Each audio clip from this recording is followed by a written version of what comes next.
जबरन धर्मांतरण और शादी पर नया विधेयक पेश किया गया है। नए विधेयक में आजीवन सजा का प्रावधान किया गया है, उम्र कैद तक की सजा का प्रावधान किया गया है। नए विधेयक में दोगुनी सजा का प्रावधान है। जबरन धर्मांतरण करने पर अब सजा का प्रावधान बेहद सख्त कर दिया गया है। प्रभु यीशु मसीह के नाम में आप सभी को जय मसीह की। अगर आप इस चैनल में नए हैं तो चैनल को सब्सक्राइब जरूर कर लें और घंटी को भी ऑन कर लें ताकि वीडियो का नोटिफिकेशन हर समय आपको मिलता रहे। सरकार ने बहुत ही बड़ा कानून लागू किया है। जी हाँ, ये सभी मसीही भाई बहनों को ये जानना बहुत ही जरूरी है, इसलिए इस वीडियो को एक लाइक कर दें और शेयर भी कर दें। हाँ, इस वीडियो को ज्यादा से ज्यादा शेयर करें ताकि दूसरे लोग भी इस कानून के बारे में जानने पाए। यह कानून ने सरकार ने लागू किया है कि अगर कोई धर्मांतरण करते हुए अगर यह साबित हो गया तो उससे कड़ी से कड़ी सजा मिलेगी और यहां तक कि उम्र कैद की भी सजा उसको मिल सकती है। जी हां, और यह जो कानून है वो उत्तर प्रदेश में लागू कर दिया गया है। जी हां, योगी सरकार ने यह कानून उत्तर प्रदेश में लागू किया है कि धर्मांतरण पर योगी सरकार ने सख्त कानून लागू कर दिया है कि उम्र कैद तक की सजा का प्रावधान किया गया है और इस कानून को पारित भी कर दिया है। जी हां, यूपी में अवैध धर्मांतरण पर योगी सरकार ने उम्र कैद तक की सजा का प्रावधान किया है। पहले यह कानून लागू था, लेकिन इस कानून को और भी ठोस और भी मजबूत बना दिया गया है कि यहां तक कि उम्र कैद की भी सजा यानी जीवन कारावास की सजा का प्रावधान किया गया है। तो आइए इस जानकारी को मैं आपको पूरा बताने वाला हूं, इसलिए वीडियो को आप लोग अंत तक देखें। संशोधित अधिनियम में छल कपट या जबरदस्ती कराए गए धर्मांतरण के मामले में कानून को पहले से सख्त बनाते हुए अधिकतम आजीवन कारावास की सजा का प्रावधान किया गया है।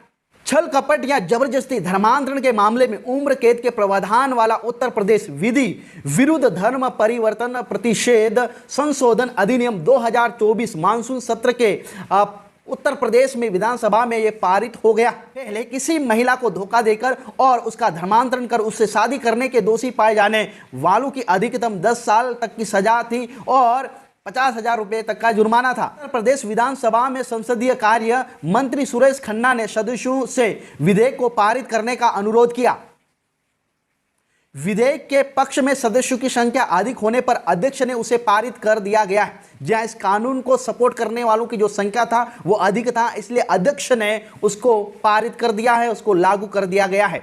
इससे पहले कांग्रेस विधायक और सपा के कई सदस्यों ने उसका विरोध भी किया था, लेकिन प्रवर समिति को सौंपने के विरोध में सदस्यों की संख्या अधिक होने की वजह से यह प्रस्ताव गिर गया। कानून को लागू कर दिया गया है क्योंकि इसको सपोर्ट करने वालों की संख्या बहुत ज्यादा थी और विरोध करने वालों की जो संख्या थी या ये कानून को लागू नहीं किया जाए उनकी जो संख्या थी वो बहुत ही कम थी। इस संशोधित अधिनियम में छल कपट या जबरदस्ती कराए गए धर्मांतरण के मामले में कानून को पहले से सख्त बनाते हुए अधिकतम आजीवन कारावास की सजा का प्रावधान किया गया है। संशोधन विधेयक में किसी महिला को धोखे से जाल में फंसाकर धर्मांतरण करने, उससे अवैध तरीके से विवाह करने और उसका उत्पीड़न करने के दोषियों को अधिकतम आजीवन कारावास की सजा का प्रावधान किया गया है। पहले इसमें अधिकतम 10 साल की कैद का प्रावधान था, लेकिन 10 साल से बढ़ाकर उसे उम्र कैद तक बढ़ा दिया गया है। संशोधन अधिनियम 2024 पेश किया गया। इसमें प्रस्ताव किया गया है कि कोई व्यक्ति धर्मांतरण कराने के इरादे से किसी को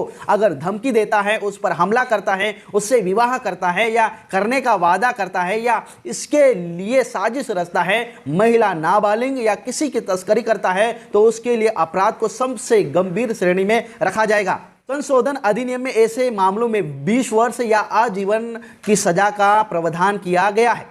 संशोधन विधेयक के प्रारूप पर चर्चा करते हुए कहा कि न्यायालय धर्म परिवर्तन के पीड़ित के लिए मुआवजा भी स्वीकृत करेगा, तो अधिकतम 5 लाख रुपए तक हो सकता है और यह जुर्माना के अतिरिक्त होगा और उसका भुगतान अभियुक्त करेगा।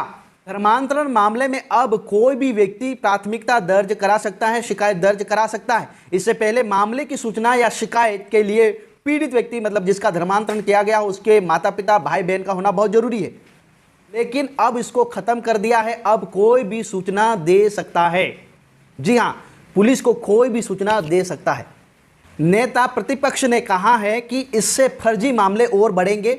एक धारा को और जोड़ना चाहिए। बताया गया है कि जिससे अगर आरोपी अगर उसको रिहा कर दिया जाता है या ये जो खबर है वो झूठी निकलती है तो पुलिस कर्मियों के ऊपर भी प्राथमिकता दर्ज होनी चाहिए। और उन्होंने कहा है कि ऐसे मामलों में पुलिस कर्मी को कम से कम 1 साल की सजा का प्रावधान होना चाहिए, जिससे ऐसे मामले झूठे मुकदमे दर्ज करने से बच सकता है। यानी कि मतलब कोई भी अगर कोई आराधना प्रार्थना कर रहा है, कोई चर्च में जा रहा है, चर्च में बैठे हैं, कोई भी आता है अगर शिकायत कर देता है, अगर ये साबित नहीं होता है कि उन्होंने धर्मांतरण किया है तो ये प्रॉब्लम हो जाएगा और ये जो मामले हैं और भी बढ़ सकते हैं। जी हाँ, झूठे मामले और बढ़ सकते हैं। उत्तर प्रदेश में 2020 में ये कानून लागू कर दिया गया था और 2021 में इस कानून को मान्यता दी गई थी और 2024 में इस कानून को और भी सख्त बनाया गया है। इसलिए मेरे प्यारों, आप लोग सावधान रहें, सतर्क रहें, प्रभु हमारे साथ हैं, इसलिए इस बात को भी ध्यान रहे, बुद्धिमान बने, चतुर बने। आप सभी को जय मसीह की, प्रेज द लॉर्ड।